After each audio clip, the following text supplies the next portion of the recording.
நாம் இந்த பகுதியில் சதுரத்தில் உள்ள முக்கோணங்கள் எண்ணிக்கை பார்க்க போகிறோம்.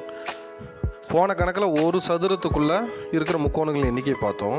இப்போ சதுரத்துக்குள்ளே ஒரு சதுரம் இருக்குது.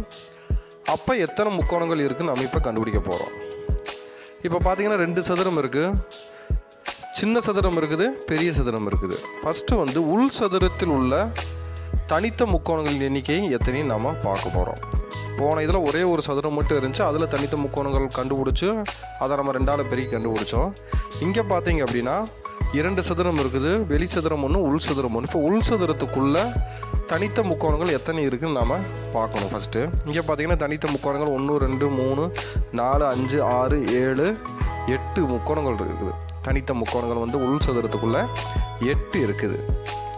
அதே போல் நம்ம என்ன பண்ணணும் அப்படின்னா வெளி சதுரத்துக்குள்ளே எத்தனை முக்கோணங்கள் இருக்குதுன்னு அடுத்து நாம் பார்க்கணும்.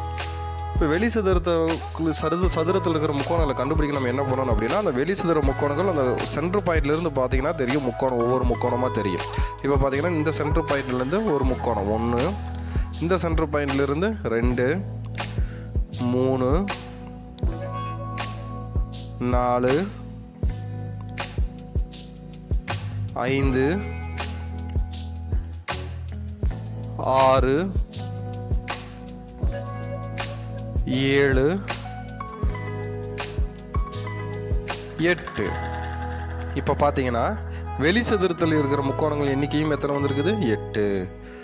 இப்போ நம்ம ஃபஸ்ட்டு உள் சதுரத்தில் கண்டுபிடிச்சோம். உள் சதுரத்தில் உள்ள தனித்த முக்கோணங்களின் எண்ணிக்கையும் 8. வெளி சதுரத்தில் உள்ள தனித்த முக்கோணங்களின் எண்ணிக்கையும் நமக்கு என்னென்னு கிடச்சிருக்குது? 8ன்னு கிடச்சிருக்குது. நம்ம அதே போல் தனித்த முக்கோணங்கள் கண்டுபிடிச்சா நம்ம என்ன பண்ணுவோம்? அதை நம்ம 2ஆல் பெருக்குவோம். இப்போ உள் சதுரத்தில் உள்ள தனித்த முக்கோணங்கள் எண்ணிக்கை 8, அதை 2ஆல் பெருக்குனா 8 2 16. அதே போல் வெளி சதுரத்தில் உள்ள முக்கோணங்களின் எண்ணிக்கை எத்தனைன்னு பார்த்தீங்கன்னா 8. அந்த 8ஐ நம்ம என்ன பண்ணணும் அப்படின்னா 2ஆல் பெருக்கணும். 8 2 16. சரி, ஓகே.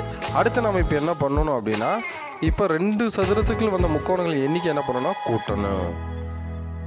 உள் சதுரத்தில் உள்ள முக்கோணங்களின் எண்ணிக்கை 16, வெளி சதுரத்தில் உள்ள முக்கோணங்களின் எண்ணிக்கை 16. இப்போ இந்த 16 16 நம்ம கூட்டணும். 16 கூட்டல் 16 சமம் 32. அப்போ இந்த கணக்கில் உள்ள முக்கோணங்களின் எண்ணிக்கை 32. நன்றி.